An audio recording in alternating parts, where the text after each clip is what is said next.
living is a life with meaning. I'll do what I love till my heart stops beating. I'm feeding this demon. Got a taste, can't erase bitterness in my face. Work a job every day till your dreams fade away. Like a card, never change, play the game that we say. I need a break. I'm staying strong, need to move on to be what I want. I'll keep dreaming on. I'm staying strong, need to move on to be what I want. I'll keep dreaming on.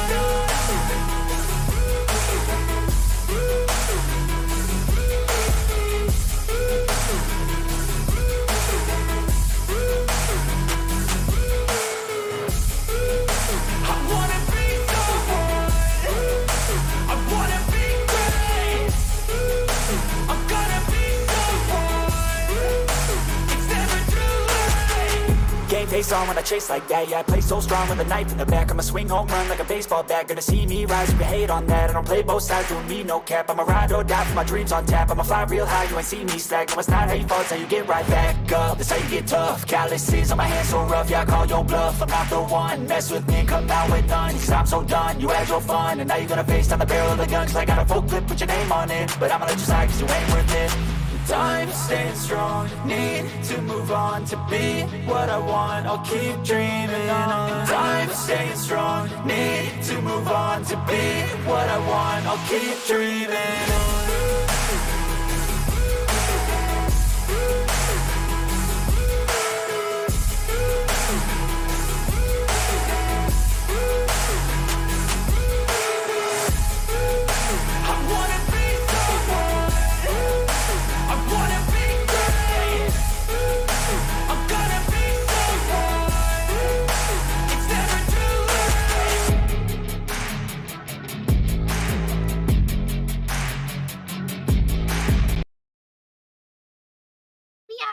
With our latest story time, where we do live readings of our story, either our stories or some stories submitted in by you, the fans.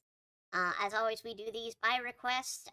We are doing 2 chapters this week of I was a tough lady killer mobster, but now I'm a klutzy maid girl. I'll take down a demon lord. These are, of course, original isekai that we put together about a year ago.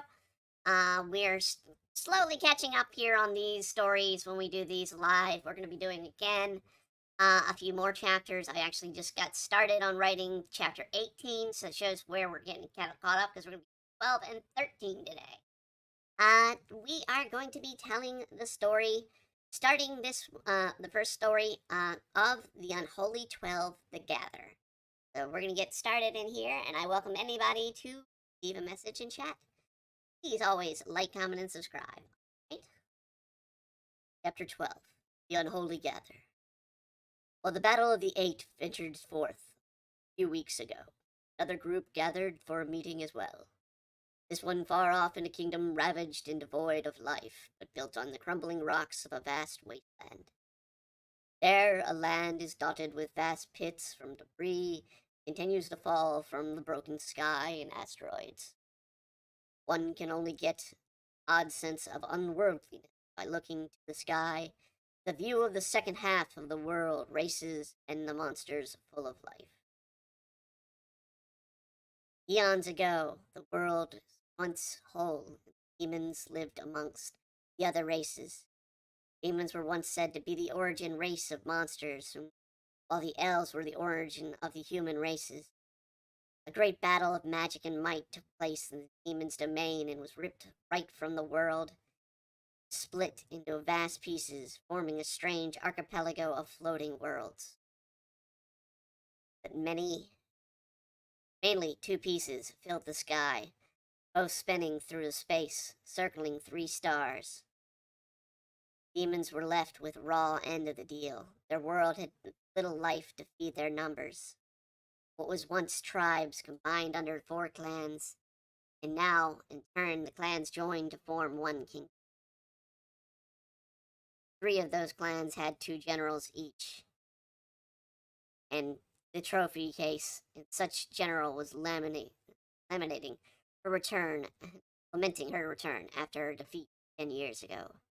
The general was the doppelganger Envy, former Queen Jezebel, very mother of the so-called hero born to defeat their kind. So you bothered to come show your scaly face, Envy. You wouldn't dare show up around here anytime soon, stated a powerful-looking man with huge bat-like wings. Pride. You know nothing. All that I did to put stop to this. I was doing so well to turn him to our side. Stole the girl's right and gave it to our kind's blood. That Maid girl got in my way.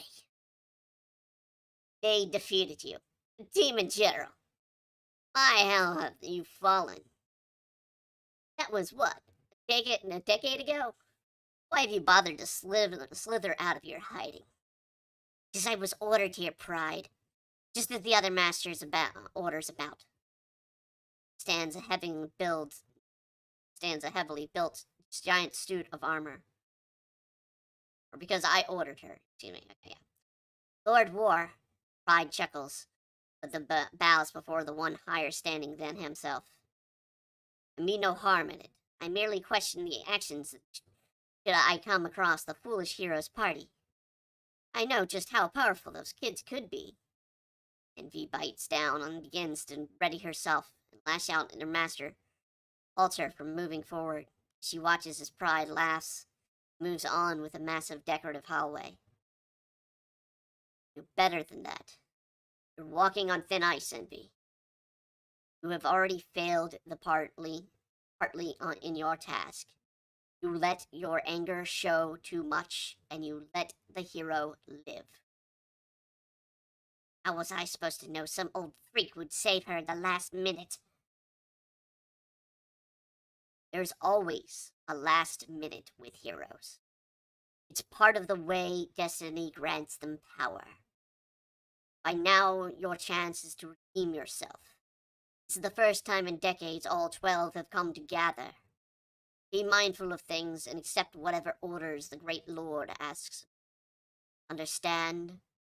War scratches their armored chin. The voice inside echoes about the request of its general. Yes, Lord War. Now that is settled, do me a favor and track down your brother in arms. Surely he is lost again. For one to be lost would be surely need to know where they are going, not arrive at that locale. Such was not the case of War's second in general, Wrath. Curious feline form of Wrath is never lost. He is simply where his rage often puts him. In which case, it's trying to pick a fight with another general of a massive mimic sloth. Seriously, fight me! I want to see how you stack up against you lazy piece of crap. Too much. Tired traveling all the way here. Call it a day. Had the shortest of all the travels. You do nothing but lay about. You go, but still you somehow have taken down all armies. I want to see how. Rolled in a dragon's turd. I'm not giving you a damn thing unless you want to fight me, that is. Why must you bother my general's wrath? Surely War is looking for you, and a man that looks almost skeletal-like, but is still very much like his features. That's right, Wrath. Go back to your own lord. Leave your bothering Lord Famine. Can't you see how your presence is causing his stomach to turn? Gluttony replies. Not till this lazy piece of crap fights me, Wrath shouts. The building shakes as the four individuals go from stern faces to ones of disappointment. No doubt about it, that jerk is here. Of course, Grand Master wishes all of us to appear. Still, this meeting would be a lot better without that jerk around. Gluttony responds, tearing a haunch into meat. Being around him almost makes me lose my appetite. Of course, Grand Master wishes all of us to appear. Still, this meeting would be a lot better without the jerk around. Gluttony responds, tearing it. Or excuse me, I already did that one. Right, Damn greed. Kick his ass this time. What will you do? You will do no such thing. Wrath. Lord War sent me to drag you back. I will send, yes, the rest of you. Get a move on as well. Now that greed and lust have arrived, the meeting will begin. Envy states. You're the last one to go on about giving orders to anyone. If it weren't for you, we wouldn't be in this mess now. But then you were always the weak one of our team. Not even worth my time fighting you, Wrath states, ripping Sloth's makeshift skin. No, Envy's right. Sloth, Gluttony, we're going to the meeting room. But I was comfortable here. Why can't we have the meeting in here? Sloth asks. The whole thing is so troublesome. All right, my children, gather up as much as you can carry. Who knows when we get to eat again? A swarm of bugs flood the table. Damon tries to grab a bite to eat himself, but the bugs eat away before he can even have a single morsel. Envy grabs Wrath's shoulders and pulls him away from Sloth. It's an order, Wrath. Let's go. Don't you dare touch me. Your loser hands, Envy. When I get my chance with the hero, I can assure you I won't lose to a mere servant girl. But fine, I'll go. But this isn't over, Sloth. I will fight you when enter. They come across the three figures already seated. Last one's here, yet the first one seated. I'm honored with what pride you show in your work.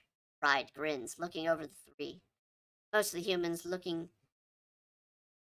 being the beautiful creature whose body wisps and gives a glint of a smile, but purely blocked from Pride's view by the half-human, half-dragon form of the man who moves in to greet Pride. Well, well, well. Pride, far too long. Tell me those men of yours you're stuck with.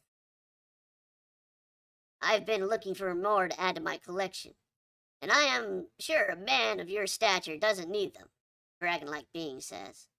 Come now, Greed, my dear. You surely don't need more men on your side.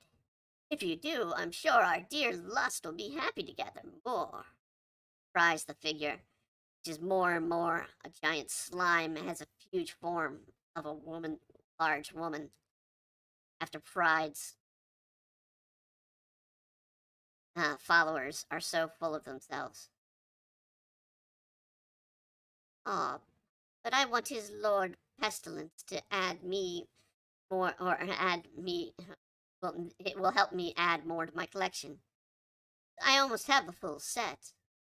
Don't worry, we'll get you the full set soon enough, my dear sweet dragon boy.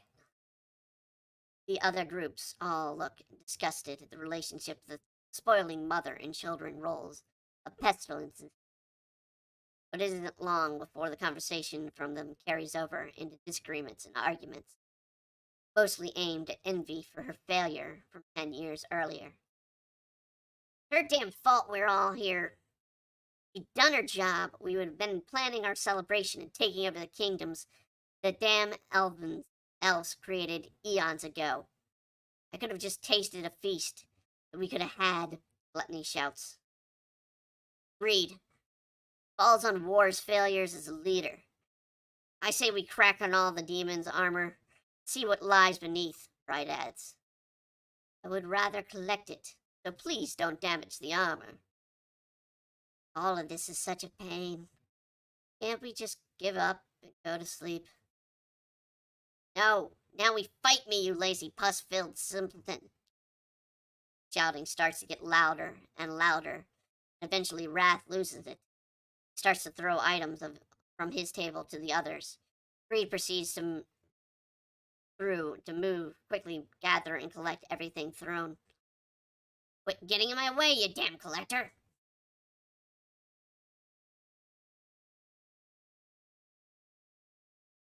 Suddenly, a shout reams out across the room.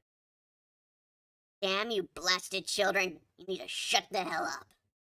A high-pitched scream in the previous empty table. causing the room to quiet down.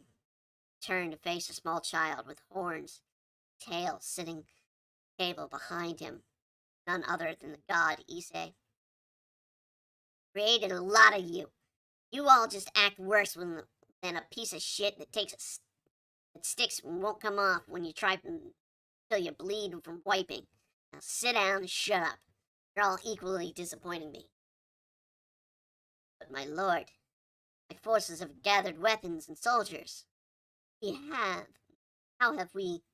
Estlin cries, but is interrupted by the young demon. But my lord, the demon... But demon lord... Shut your fat, slimy mouth, Pestilin, or Pea-Stain. I didn't bring you all here because you had how much of a disappointment you are. Before I go into things, any more of you have anything to say to me? Wrath, you still want to fight me? Gluttony, you still hungry? You want the damn food? Hungry, you want demand food? What of you, Death? Nothing to say? The room looks at the skeletal figure, but nothing is said. Now to deal with the damn argument from you and all of Envy. Envy clenches her teeth. She focuses through the burrow of her face on the demon lord. She did what she could, and because of it, our targets are weakened. More to the matter, while he puts on a brave face, the false hero prince is plagued with doubt. Something I'm sure we can drive a spike in our little group of would-be heroes. Still, she failed to defeat or break the spirit of the damn maid girl. We will need to deal with this very problem. So who will it be? Demon Lord looks around and grins. When it comes to lust. Very well. Trickery of envy failed me. Maybe the touch of the help divided numbers early on. I guess this is where you specialize, Lust. I'll trust in your skills to sever the strings of hope that the maid girl has. Of course, my precious lord. I will get to work at once.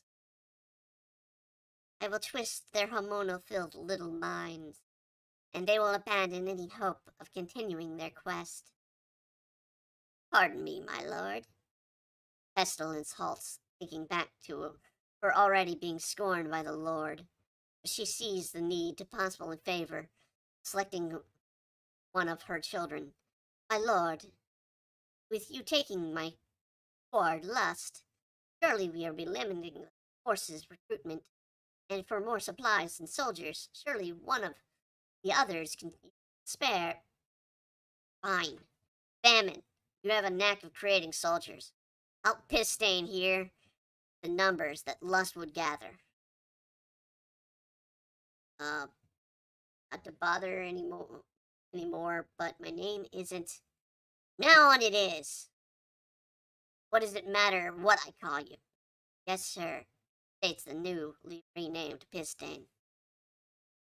Now, listen up, lowlives. Each of you will have new goals and tasks, on top of which is to halt the damn maid girl and her friends. Because if she succeeds in getting here of all places, then our already depleted forces will only be harmed more. And if there's one thing I hate in this more than any world, is losing to some cheating, no good freak. So from now on, you all will answer to my friend here.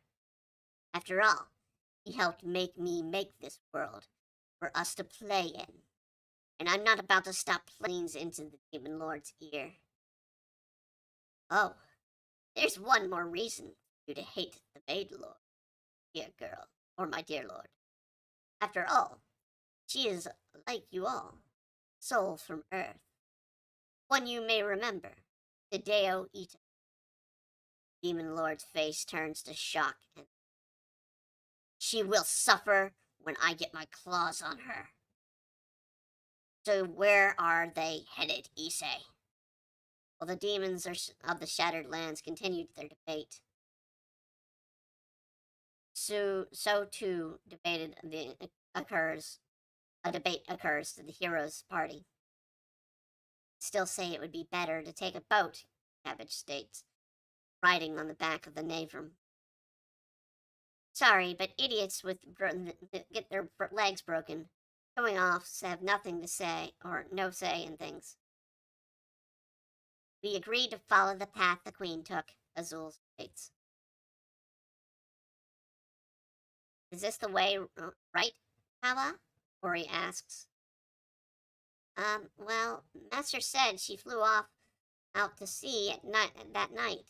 Looked like she followed the shore to the north, and the rumors we have of several incidents of demon attacks have come from this direction. Mountains provide great hiding spot. Sites. If I'm right in following this path, we should reach the seaside village of Kaiku. Kaiku. Word of land was the land around the town plagued with monsters, Eve states. Bar was full of many adventures telling stories of overflowing with creatures around there.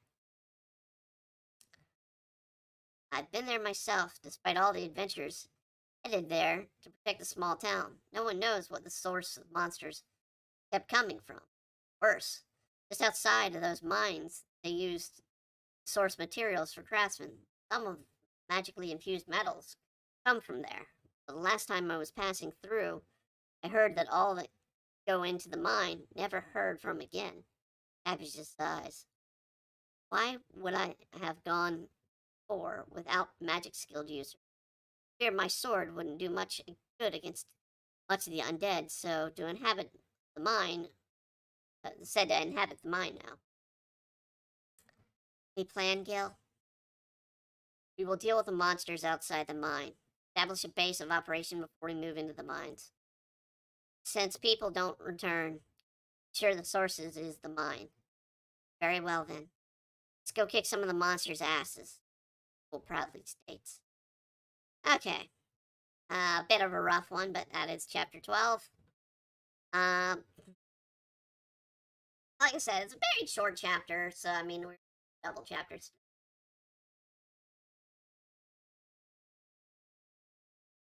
But it gave you a nice introduction to the villains of the world before we go into the heroes' journey continuing. So, we're going to go on into chapter 13, Fight of Fury. Mouthful. Second sun was already set from the sky as the group made its way to the darkening woods of the surrounding town. They continued through the woods, the fading light of the third sun dimming there. One thing the group felt uneasy about.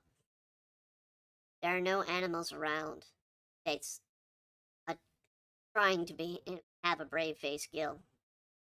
Azul could tell her brother was about something. Since they left, but a small sense of pride hit her, seeing him try and put on a brave face. Fine by me, says a fear far more at Izkawa. Fewer creatures that chase me. Is there anything we know of this place? Eve asks. Kaiku. Small town and population of 134 people. With about 2 about to die and 4 currently pregnant. In addition, the animal population is 105 cows, 27 tundlins, 17 navin, 15 sawals, Ori states right after Azul yanks her by the side. What the hell, Ori? They meant general terms. You don't need to give them some creepy info that clearly your god powers show you. Just at least try to act human? Sorry, Mr. Ito.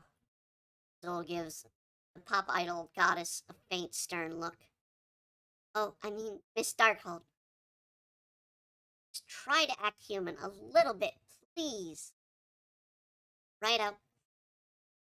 While their journey is only just about started, Azul couldn't help but notice the building plan of an ulcer that was built in around where Ori was. But there was another pain she also had been dealing with. That was constant complaining from the slime ball named Noir that Gil carried. one that only Francoise, and Ori could understand. Gil took it to be Noir simply conversing the way, that kind of cute, gurgling, shrill, crying way. Hey, you slut, when are we getting there? Famished. Zul accepted the journey would mean Noir, of all of them, with his special diet of garbage, would only have leftovers of what the others ate along the way. Zul did note that though Francoise was more comfortable with just sleeping most of the time, the bag she's carried, still, she did her best to drown out the complaint department that was Noir. It was good, as the group reached the farm of the Sowals, sort of a hard-shelled cow-like creature. It's out grazing the grassy overgrowth. The farm seemed eerily quiet. Not even the creatures made noise outside of the comforting chewing. Maybe this is a sleepy town. Cabbage steaks from its perch. Like they're all asleep during the day. Say that's an expression for a picturesque place, but not because people sleep all the time, Eve states, adding her own knowledge on things. Gil looks about and directs the party into a clearing, the opposite side of the farmhouse along the road. Should set up camp here. Demon Lord's forces are in town. It would be better to investigate the group and have the rest of us head back in case the first group needs help. Catman, you stay behind. Cabbage, I'm going.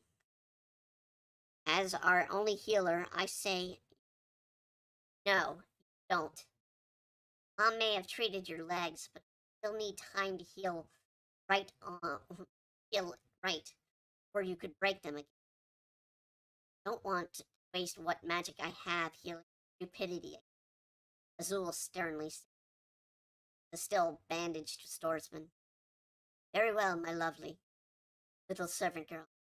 I will find the camp for you. It might be easy if I stayed too. Mouse-like voice of Eve. Magic is likely only to destroy part of the town that we are trying to save. Joel thinks back to the mess that left the restaurant district back home, thanks to Eve's magic. She agreed, but saw her brother get a bit disappointed. Very well. Scouting party will be me, Ori, Kawa, and Gil, Azul states. Cuts the growing tension. She also places her bag down so that the Francoise could stay, the two staying behind. Fran, I need you to help out when setting up camp for us. Francoise yelled, yeah. Ori and Azul chuckled at Slime's words, only to understand. You two ladies are done laughing. I'd like to get out of town before all the lights gone. Or get to town before the lights gone. Not too far away, another small group gathered in a different reason. A small group of goblins gathered and are dealing with a serious matter for their group. But I had to deal with him in the last 3 nights. But you's lost the game, Krog, states the pointiest-nosed goblin. Only 'cause you've been cheating, Diog, replies the bug-eyed one. Agreed. So it's Fernarg's turn, states the tallest one, the fewest teeth. Not agree. I won a game of Flockle. You two lose. I say Krog has to take him.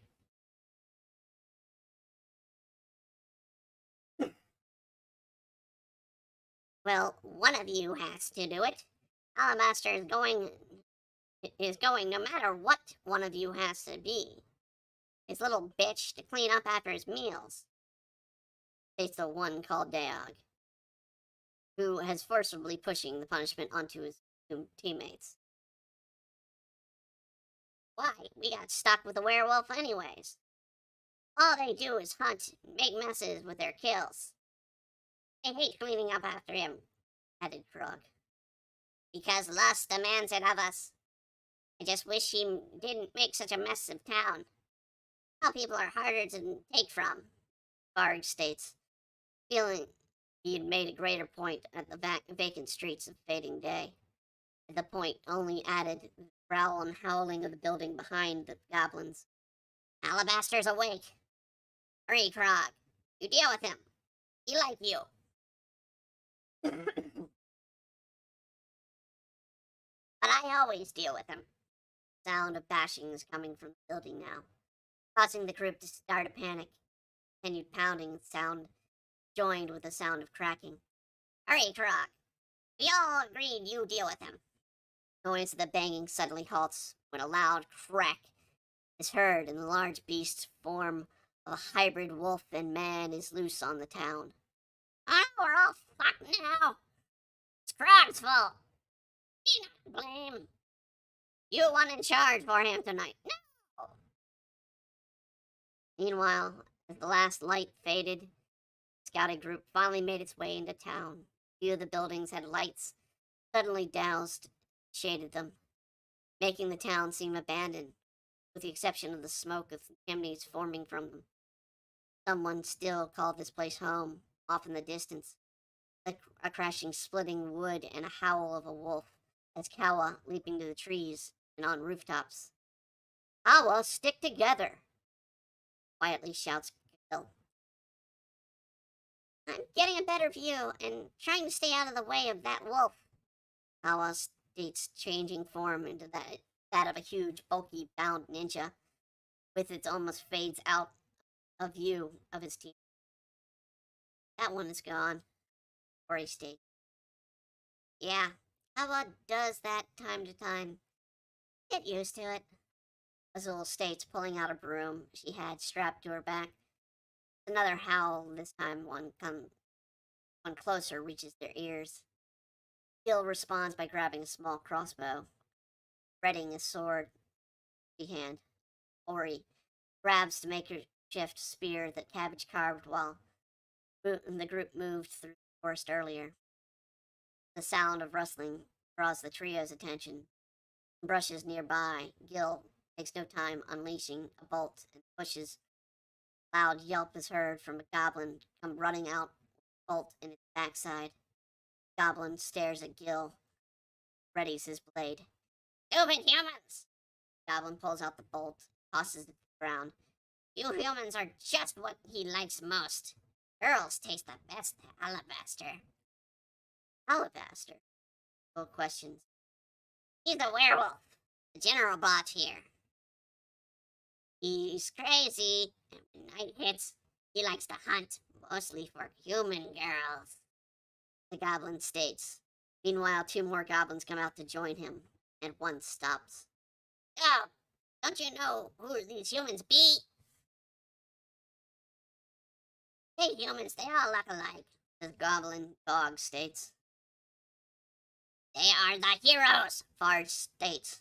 You remember General telling me about the lookout for Maid girl with broom? Blonde boy smelling of soap.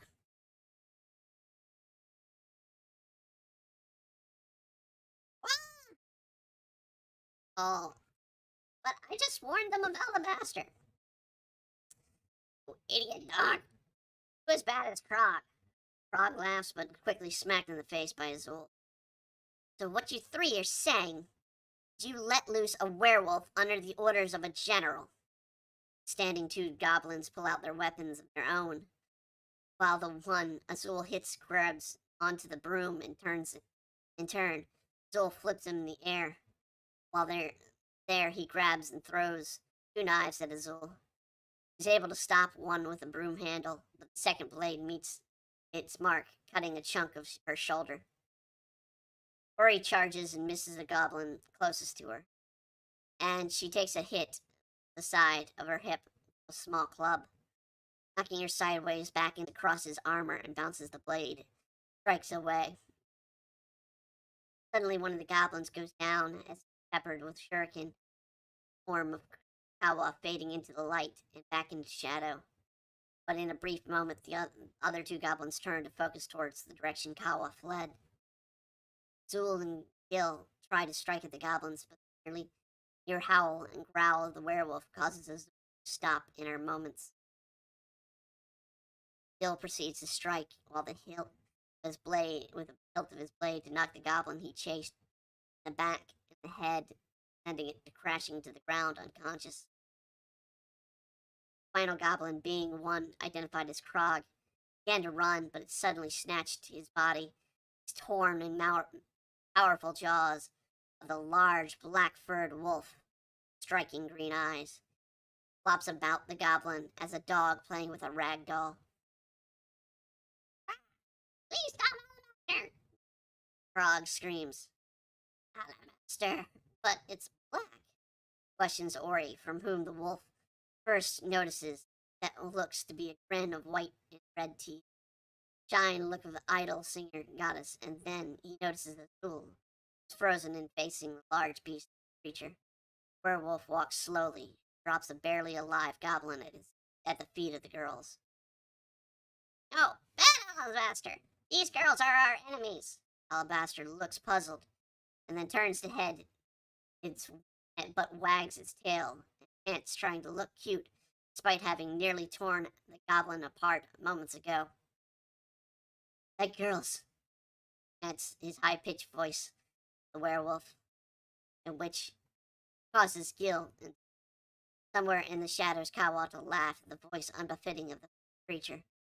Wolf turns to growl at Gil, but sniffs the air and begins to face the shadow, which is responsible in the kind with a "I hate stupid" curse. Kawa jumps out of the shadows and begins to run across the rooftops of the small town, and the wolf follows. Zul tries to take the moment to dash and get the creature's back, trying to choke it out with the broom, but the beast bursts in speed, thrusts forward, and she finds it hard to do anything but hold on as the beast drags her while sides a bit to the side of the beast, turns sharply, but maintains her grip. Not doing. I won't let you keep killing these girls at this town, he shouts, trying to dodge a low branch of a tree as the beast ran under, trying to knock her off of his back. Eat. I don't eat girls. I like girls. Even better, when they're wearing sexy outfits like pop idols and sexy nurses, schoolgirls. I just love to be owned by such a girl. You as well. Would be great. If then maids are more servants and less dumb. The wolf words shock, embarrassed and ticked off Azul because she's looked less dominant than Ori, the goddess who would take part of the better year to decide which part of a meal to eat first. Now, the wolf's taste of women that brought the image of a gimp and a dominatrix leash.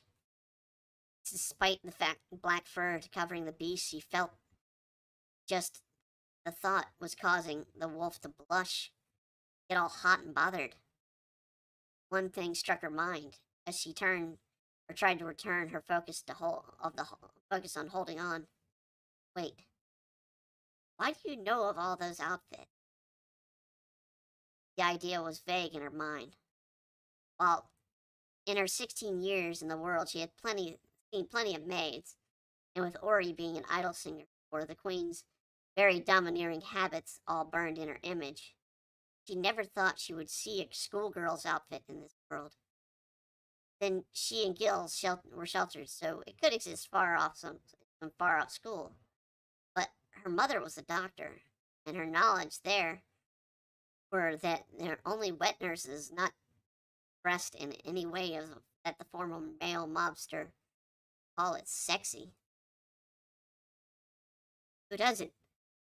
The man, do they look good? I'd likely be unable to control myself. A girl like you showed up with a tight leather outfit instead of a fancy maid girl's outfit uniform. The wolf suddenly bucks, and Azul finally falls off. Looks around, seeing the wolf dash past her off. It starts bouncing off the walls, and hopes to get even enough height to snap at Kawa. Looks at herself and the notes that suddenly fall, the torn out from her dress and skin along her legs. Left arm had ripped down and torn open from sheer force of motion, coming to a stop. Count her blessings that she didn't hit anything. She would likely showing cabbage on the injured list at best. This couldn't stop her. This wouldn't stop her. While the threat seemed to be for the town's girls, couldn't help but wonder what the beast did eat, and worse, who the general, the goblins, and the werewolves served. Feeling Kawa could stay free from the beast for now, forced herself to her feet, dashed to rejoin her brother and Ori from the where she believed she last left them. When she returned, she could see where goblins. All she could see was goblins and Ori. Ah, you returned, Miss Darkholt. Ori states and continues to tie as she continues to tie up the goblins, while the cheaply made bandage job was done on the other, and Azul looked puzzled. Where's Gil? Why did you bandage the goblin? He did that to himself, but he promised me he wouldn't fight us anymore. Trusted him? Well, he promised, and as a goddess, I can tell he. What did I tell you about the goddess talk? The thought of Ori being dominating of the wolf demanding for him to call her goddess hits her brain and makes her blush. And don't put those thoughts in my head. I'm a man, okay? Ori looks puzzled. Supernatural ward. What was all that about? She likely had become aware of Alabaster's taste in women. Goblin snaps back, further embarrassing Azul. She tries to pout, but gets frustrated in her actions. Stop as the goblin smiles and begins to laugh, which turns Azul's embarrassment to a bit of worry. So funny, Goblin. Alabaster isn't the only threat around here for you, poor girlie. My friends are already gathering to capture you all. Of course, you girls will be left to entertain us. Slaves. Azul begins to grasp her broom, swing and hit the injured goblin, but an arrow lands between the two, causing Azul to take a step back. Ori is also takes a quick step, grab her spear, but the goblins laugh, seeming to find a course of many others. Two girls could tell they were surrounded by a collection of a dozen other goblins arrive along with them. One human-sized goblin caused Azul to have fear that the creature was not the same as the others, and worse, it had a talisman on it. That was what she could only guess from the crude version of the tablets that she and her party had. But she didn't notice the creature was clearly false but stylishly combed hairpiece that was a prominent pompadour. There was no avoiding the creature avoiding it when the creature talked. Well, well, well. What do we have here? But a couple of pretty ladies on their own. He's a pretty mama. Got us surrounded. He prefer not to hunt ladies. Could use the tamed general pet werewolf. Look, getting really tired of you goblins trying to hook me up with this big, dark, and hairy. Azul grips her broom tighter. But a quick glance at Ori, she could tell the goddess was less steady with a weapon, leaving Azul to handle most of it alone. As she wondered where Gil ran off to. Did he go off to help Kawa, or did he go back to camp with Eve, swordsman, slimes? Wait, only Fran stayed behind, so then. Suddenly the goblin is shot. Goes down, being sniped from the far right of the group. It's caused the group to look away, to the left, an opening for Azul to dash in and slam 3 goblins in a row with the unexpected strike. Her swing would halt fast from the fancy goblin, and grabbing Azul's broom with a whip. Not a whip. This was more a wired microphone, not attached to anything. While Azul stood shocked, she already knew that from time to time, items of her world would end up in junk piles that slimes lived in. So she figured sometimes this goblin man must have found such a piece. Bounces the broom back and starts swinging his microphone about, twirling, and lands a series of blows against Azul's room. Another shot lets out the second goblin drops, this time, and to her left. She could tell Gil was using Noir's shadow magic to help him hide and hide the two and snipe the goblins from outside. Ori finds herself surrounded by 4 goblins. Swings her spear, but with one strong swing from one of the goblins, her spear snaps. The girl finds herself unarmed. Use your magic, Ori! Will shouts. Well, eek. Zul could see the goblins crawling and grab Ori, who's confused, while trying to figure out what spell to use. Ori is trying to kick off the one goblin, while another grabs the leg and she's standing on. While she's distracted by Ori's problems, Azul gets struck several more times from the microphone that the goblin man was swinging like a whip flail, without ever even focusing. She finds the wired microphone had already wrapped around her right arm, and she yanks strongly, sending Azul flying towards the man and the 3 of his goblin allies. One of the goblins looked clearly drunk and is flushing the chance to grab onto Azul's breasts. She falls towards him, while the other, more sober ones try to strike her with a dagger and club. The dagger cuts deep into her thigh, and she clenches her teeth. With a heavy smack of the club, the back made her, for her once in 10 years, of wearing it. The cursed, glad for once in 10 years of wearing it, glad that the cursed steel corset was there to guard her against that kind of blow. Now on the ground, after a quick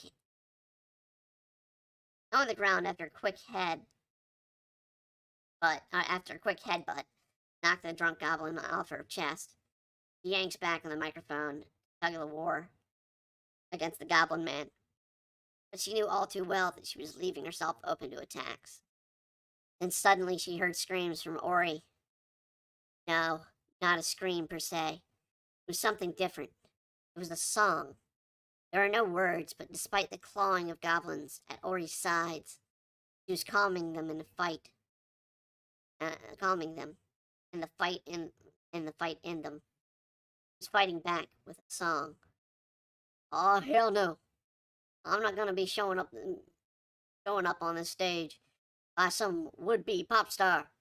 Goblin man states, loosening the end and yanking back the headphone to his hand, and he begins to gyrate his hips. Now listen, you stinky gobbies.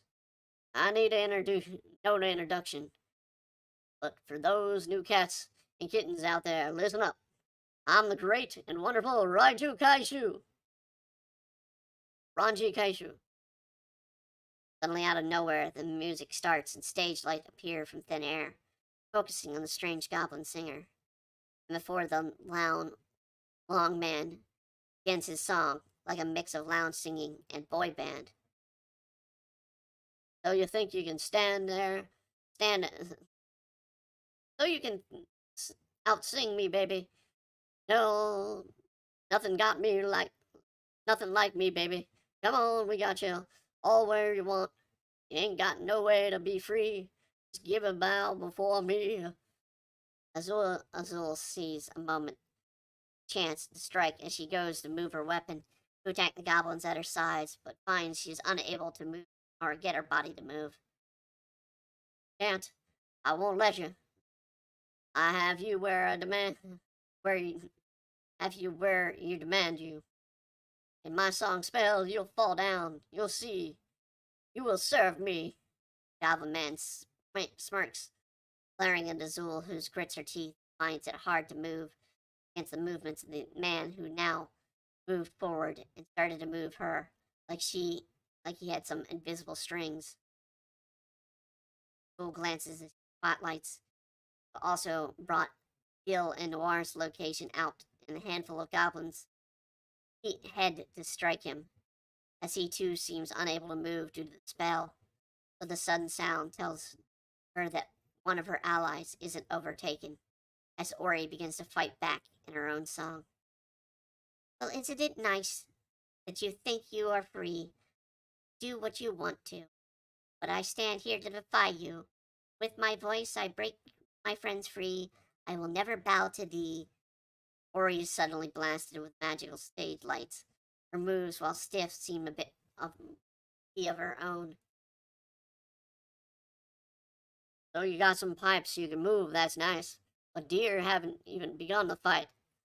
Goblin Man yanks a dagger from one of the goblins and dances about until he spins and throws the dagger at Ori, she succeeds to dodge and with a thrust of her body, 2 twirls and a dance step.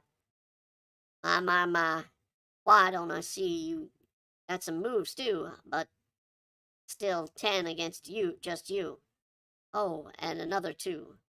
Goblin Man snaps his fingers, and Azul and Gil both point their weapons and charge Ori. May stand, but you're not your friends. They will tend to break in the end. And with no one to help you fight, then you girl will now die. Gil thrusts his blade, and Ori tries to dodge. She is still struck deep in the side of her gut. A sudden halt in the shock of pain leaves her open for Azul's attack. With a broom she sends flying from the tree to smash the splinters as sheer impact.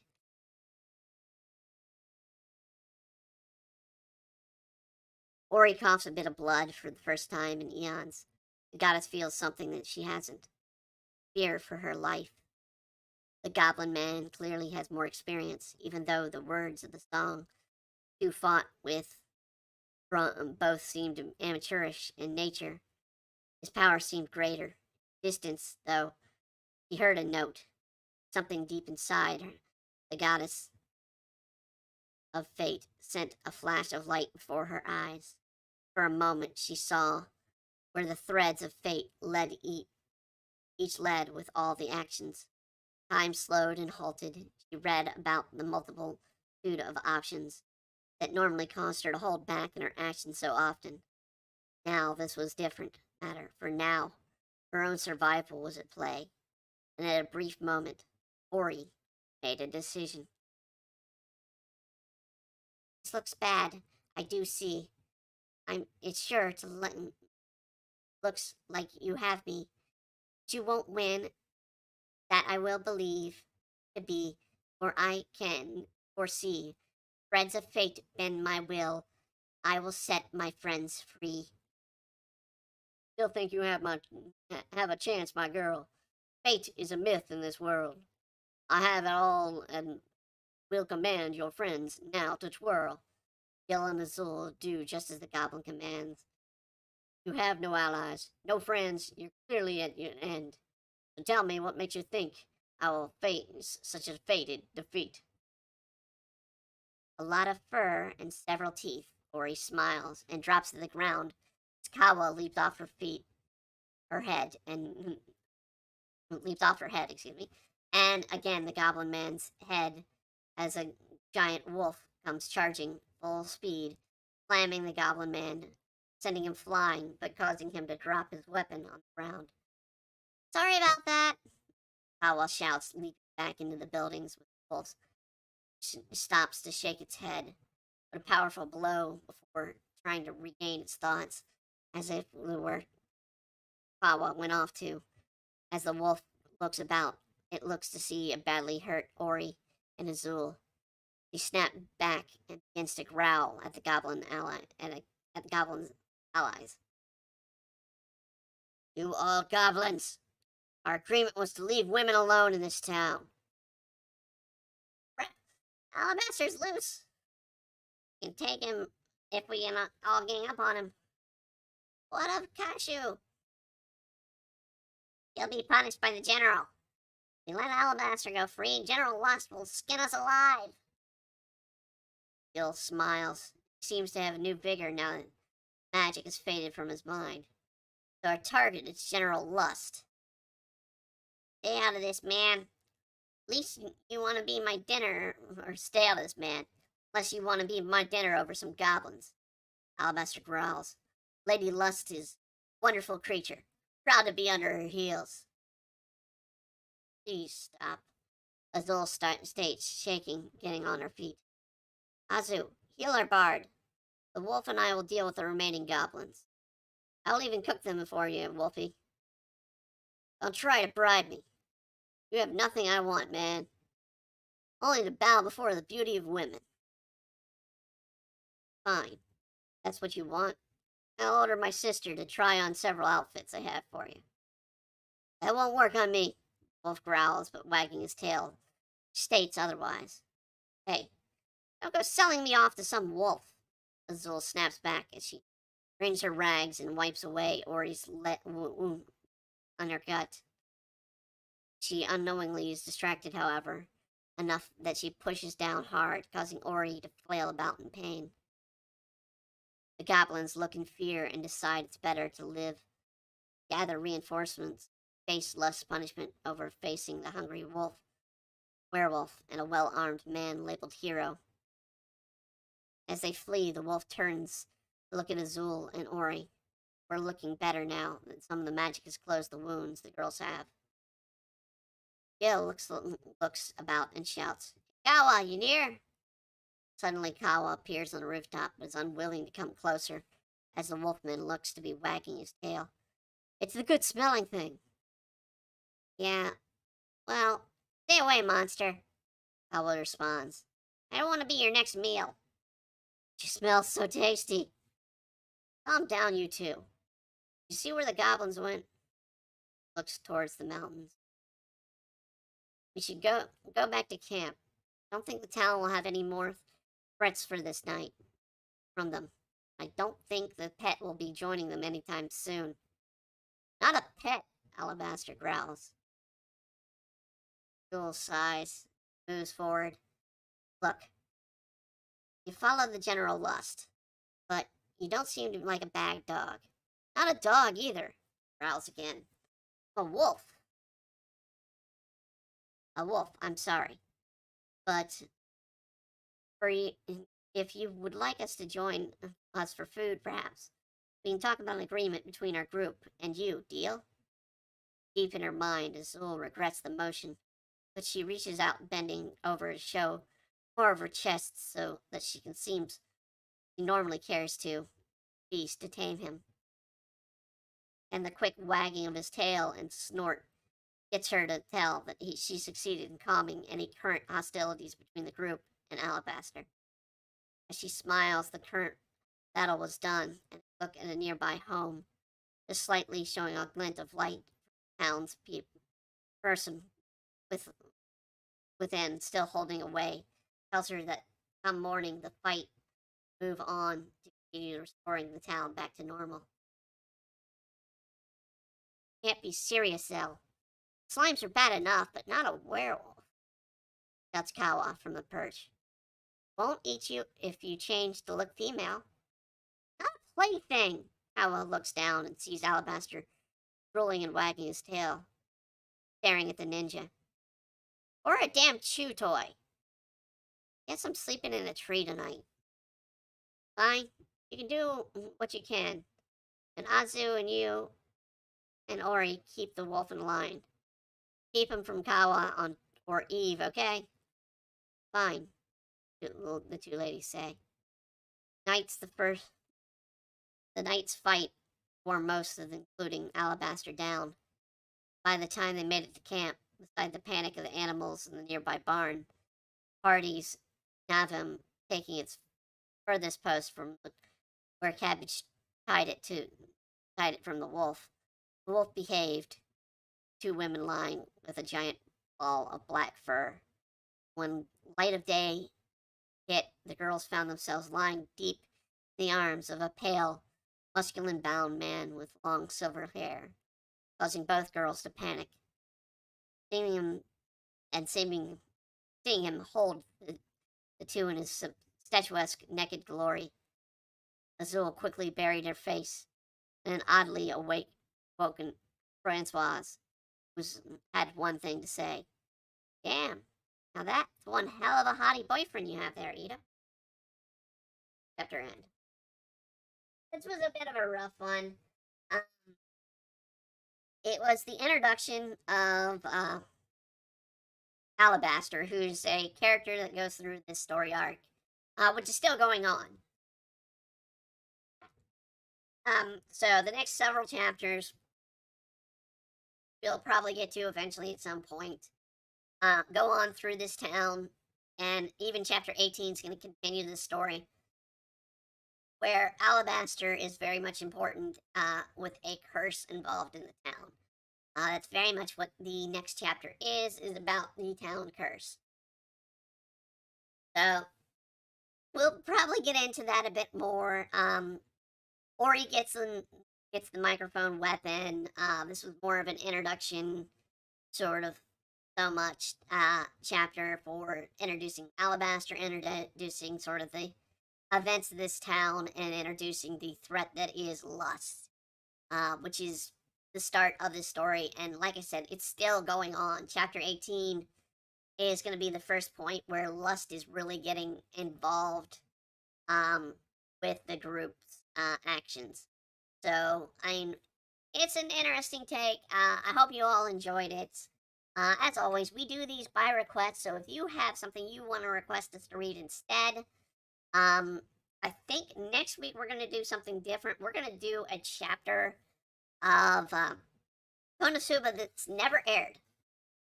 So we're going to cover a chapter of Konosuba Book 2 that never aired publicly. We're going to be doing the chapter of the group splitting up. So you're going to hear about Kazuma splitting up while his friend Dustin is, the blonde guy who he always hangs out with now and then, gets to go with the girls. And it's an interesting chapter. But we'll do that next week. And then I will see where we're going from there. We might go back to 11 Kingdoms. Who knows? We'll see. Thank you all for joining in tonight. As always, have a wonderful week.